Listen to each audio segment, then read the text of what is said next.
I couldn't sleep, so I'm up doing what I learned from Jonny to regulate myself. I never know the direction these quiet moments will take, but I know something positive always happens. This verse is where it led me today. I pray it blesses you. In peace I will lie down and sleep, for you alone, O Lord, will keep me safe. Psalms 4 and verse 8.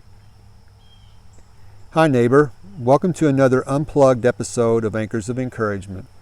My name is Tim Maudlin, husband, adoptive parent, disciple of Christ, and ambassador of encouragement.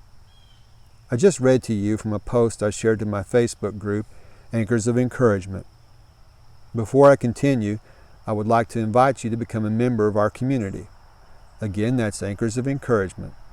Please see the show notes for the link. For those of you who are regular listeners to this podcast, you might have guessed already what I was doing in the middle of the night when I couldn't sleep. I was putting into practice and using the tool that I learned from my son Jonny to regulate myself. I was journaling. In fact, it's interesting that this episode comes on the heels of episode 128, because in that episode I talk about how to calm your mind.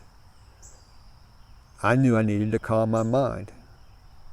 That's why I got up, went to my office, opened my journal, and began to write. I never know the direction these quiet moments of journaling will take me in, but I do know that something positive always happens. The other day was no exception. Something positive happened, and that's what I want to share with you. What I discovered was the need to embrace the anchor of solitude. I've talked about solitude on this podcast before. In fact, in episode 5, where I talk about the benefits of walking, I mentioned stepping into solitude.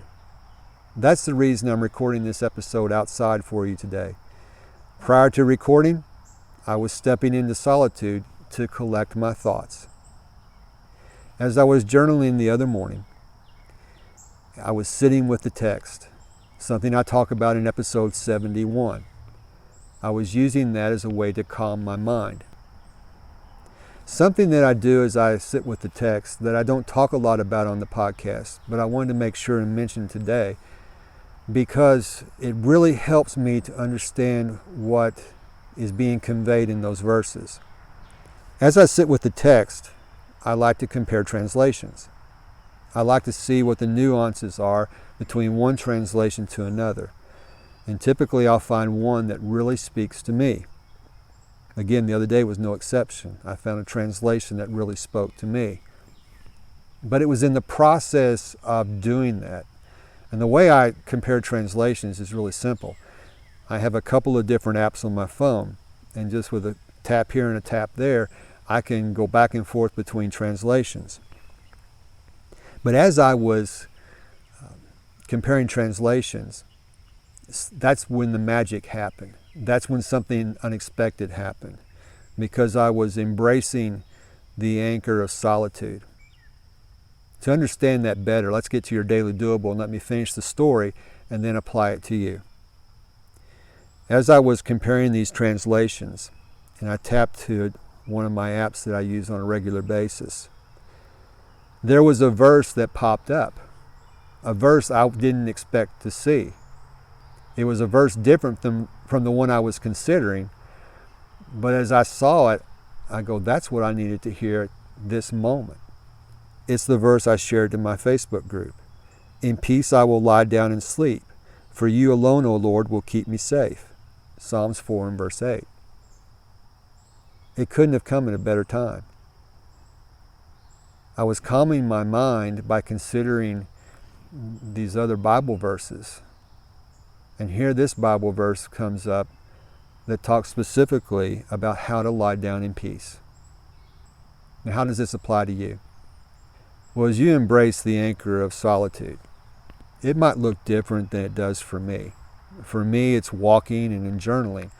But whatever it looks like for you, I want to encourage you to embrace the anchor of solitude. Because when you do that, that's when something positive will happen. Separate yourself from things that are distracting. Embrace the anchor of solitude. Something positive always will happen if you make the time to do this. Well, that's all for this episode. I want to thank you so much for joining me. Before I go, I again want to invite you to become a member of our Facebook community, Anchors of Encouragement. Please see the show notes for the link. Until next time, this is Tim, encouraging you to do what you can now.